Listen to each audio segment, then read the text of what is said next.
Did you watch a video by Flake that told you should switch your steering wheel to a nice aftermarket one? Are you tired of driving and not be able to honk at people? Are you tired of only being able to throw your hands up? Is your wife tired of hearing you complain in the car because the other drivers can't hear you? We're done? All right, whatever. So if you too have been affected by not having a horn after doing a steering wheel swap into your pickup, don't be afraid, we got you guys covered today. We're gonna be able to add a horn button into the truck. We're gonna fix that, and hopefully now you're gonna be able to honk at people all the time, anytime you want. We have some great news as far as the process should be fairly simple to do. But the bad news on this is that most likely we're not gonna be able to use that button that's on the middle of the steering wheel, and we'll explain the reason why we're not gonna be able to use that. So without further ado, let's move right into the video. All right guys, so if you did the steering wheel swap kind of like we showed you in our last video, if you haven't gotten to that point yet, check out the link at the top. But basically, after you swap your airbag out of the way and then you put your new one, this button does absolutely nothing. And even though everything technically inside of this is hooked up in the way it's supposed to be, the main reason why you have no horn is because there's nothing on this side that is basically connected to it that will then allow you to honk at people. And part of the reason why this happens is because some of these wires for the horn are actually inside of the airbag kind of assembly that goes here, and that is why we're not able to honk anymore. So we're about to take this a little bit apart so we can show you which cable that we need to tap into, and then we're also going to show you where we're going to put our new button. And the reason why we're not going to be able to use that one in there is because there is not a good way for us to add a contact point here that would then allow the horn to work without getting twisted with the rotation of the steering wheel. So that is the only unfortunate thing. This is not as easy as, like, for example, my Mazda that had an actual small little metal piece that came out that would then touch into the quick release that allowed it to honk. So what we're gonna do is we have a brand new button that we're gonna show. We're gonna link you guys to that one too. Brian here has the front of it. Let me see if I can focus on it real quick. And we're gonna link you guys to this button that we're using. We're gonna tell you how to wire it up. And then what we're gonna do is we're gonna come in here and actually install it right in this place. And the reason why is because that's the most accessible point for Brian right now, at least. And it's also very easy to get to it. It should fit perfect in there. So we're gonna show you how to take that one off. Let's do it. So just like that, guys, super easy. Get a small blade or a flathead screwdriver and you should be able to just pop the edge of it and get it out. Now that we have the cover outside, now we're gonna move on to the side and start installing our button in it. And while Brian gets some of that stuff set up to start installing the button into that small plastic piece, the reason why we are not able to add the horn button in the middle is because this right here, if you remove your airbag, this is what basically connects the horn button on the steering wheel to the horn, wiring on it. And it's one of these green cables, I believe. It's this one green with the brown dot. And so basically the metal piece that's supposed to touch each other are inside this piece, and we're not able to take this, we're not able to install this back in place with our setup right now. So we basically cannot use any of this to make the horn work like it should. So that's why we're gonna move on and do it this way. So let's do it. All right guys, and check it out. This is the horn button that Brian got. We got this one from Amazon, super cheap. And this one lights up green. That's the color he wanted to go with. So basically this is gonna be lit up green. And they have a couple different ways that you can wire it, and you can see that on this little manual that it comes with. But the way we're gonna do it is that we're gonna have it light up pretty much the whole time except for when he presses the button. We wanted to see if we could have it light up with the rest of the lights, but I don't think we're gonna be able to do that. If we do figure it out on the way, then we'll show you guys how to do that. But yeah, that's how we're gonna do it right now.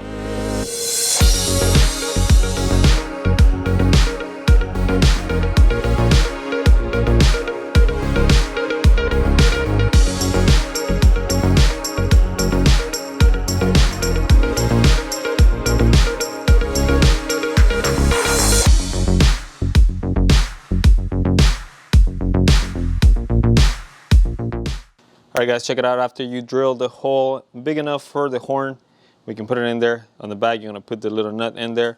It actually is, surprisingly, I believe, a 19mm size nut, so it's kind of big. So that's the main reason why we didn't go with the smaller blank. It's just because it wasn't going to fit. But now that this one's here, everything is good on this side. Now we're gonna move into the truck and start getting some of that metal plastic off so we can tell you where to wire the new button. Let's do it. So once you remove your plastic covers around, you're gonna have to find this switch. And if you see here, we have a small resistor. That is what makes the truck think that there is an airbag in here. It doesn't activate the airbag light.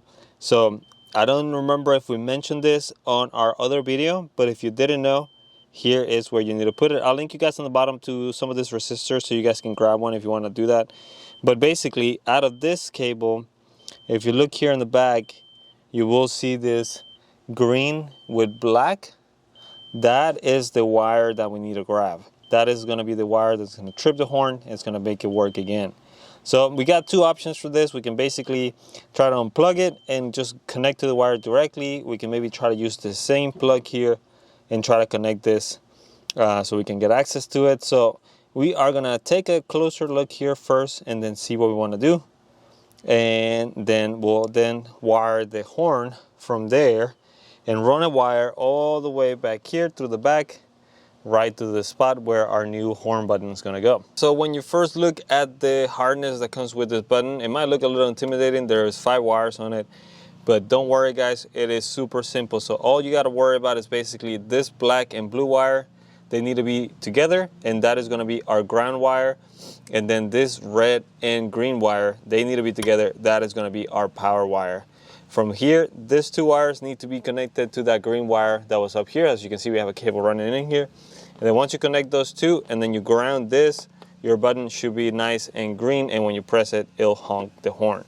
So we're about to wire everything up and then we'll show you guys. Like I said, the green and red wire need to be together.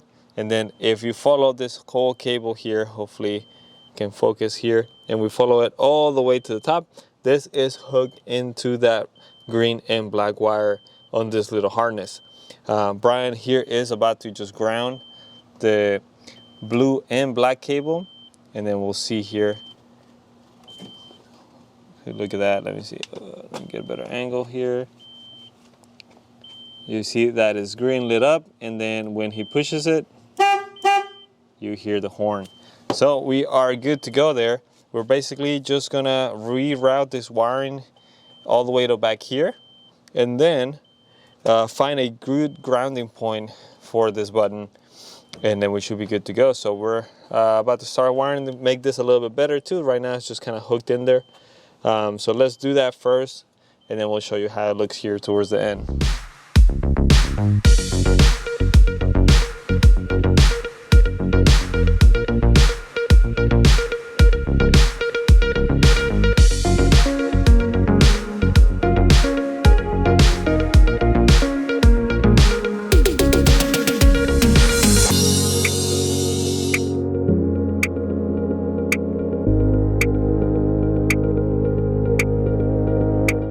Check it out, the horn button is on at the moment, and if we press it, it honks like it should. And then we'll show you here, basically the wiring is going through the back of this, right into here. You see the green wire here, which we attached to the harness. Now, if you don't have this harness, if you threw it away for any reason, again, all you need to do is tap into this green and black wire in here. We got lucky enough that we still had this, so we ended up just using that as opposed to just kind of cutting the wire back here. The ground is running through the back, and then we'll put it right here on the bottom of it. You can find basically any ground that you think will work. We just decided to throw it all the way over here because we have some other ground stuff over here, so it was easier for us to just do it that way. We removed this little panel here, and we're gonna put that back in there, and then once it's in there, it's gonna be nice and hidden behind all of that. Same thing with up here. We're just gonna put this inside of here, and it's gonna be like factory once we put the covers in place. So one of the downsides of the way that we're doing it right now is that because the horn button is a constant power, we are gonna have the green light be on all the time. So if that's something that you don't want, you can also hook it up in a different way to where basically every time you press it, that's the only time it will light up. So then you won't have it light up like this. Brian doesn't mind it like this. He thinks it's gonna look kind of like a little alarm in there, so it might look cool at night. But for right now, we're just gonna leave it the way it is. If you have a weak battery or something, this potentially could drain your battery, so something to be aware of as well. It's LED, so it really shouldn't be drawing that much power, but just making sure you guys know. So there you have it, guys. That's how easy it is to install a horn button on your truck. The only thing that sucks about this is just that we cannot use the middle horn from the steering wheel. That's the only crappy part, but it is a lot better than having no horn at all after doing the steering wheel swap. I know Brian's been looking forward to having this on his truck, so like again, pretty cheap, pretty easy, and hopefully this will help you kind of complete the whole thing in there. And look, I'm gonna show you here real quick. So once again, guys, that's all we have for today. Thank you so much for watching. If you like what we're doing, please don't forget to leave a like, hit the subscribe button, or if you're doing this a different way, just hit us up on Instagram, show us how you did it. We'd love to see it. My allergies are starting to kick in super bad right now, so with that in mind, I'm just gonna say bye now, and we'll see you guys on the next video. Peace.